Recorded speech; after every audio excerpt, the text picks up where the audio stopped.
In the fall of 2006, Natlie A. Cole-Reagins was diagnosed with sinonasal undifferentiated carcinoma, also known as SNUC. It was so sudden that it pretty much caught everyone off guard. It was something that no one could have expected, so that made it all the more sad. You know, it made it all the more tragic.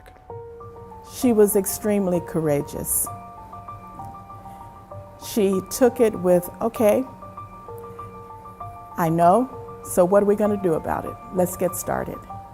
She was ready to go through and meet the challenge of whatever needed to be done. She was poised. She was extremely poised. There was never a moment where you could sense fear, where you could sense sadness. It was always very headstrong. She was very adamant about keeping strong, especially for her children. She always made a point to not let those negative emotions come through and cast a rain cloud over her sunny personality. She always made sure to maintain that atmosphere of support and friendliness and just motherliness, you know, the entire time.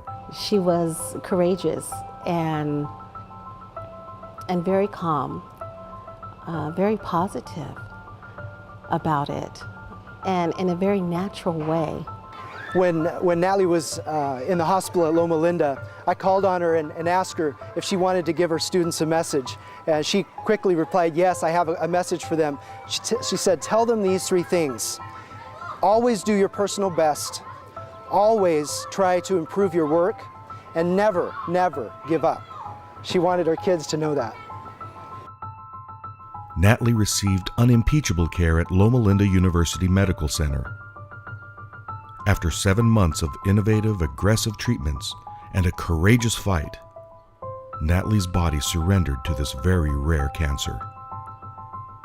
With her family at her side, she died at the age of 42 on June 8, 2007.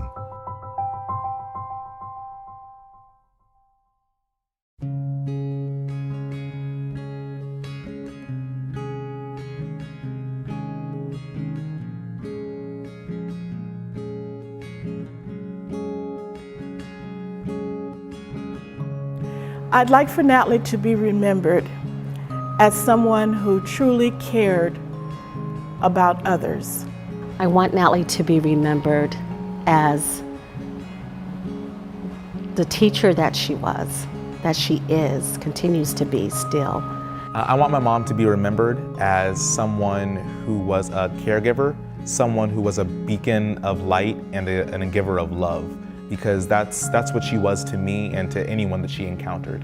I remember her passion for education, but not simply for education, but for education as inspiration. She didn't want people to simply learn, but she wanted people to love learning and to, you know, because of that, to continue learning. And that was, you know, very unique and something that I really admired about my mother.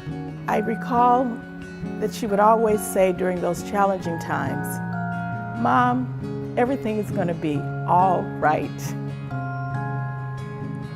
And you know, everything is all right.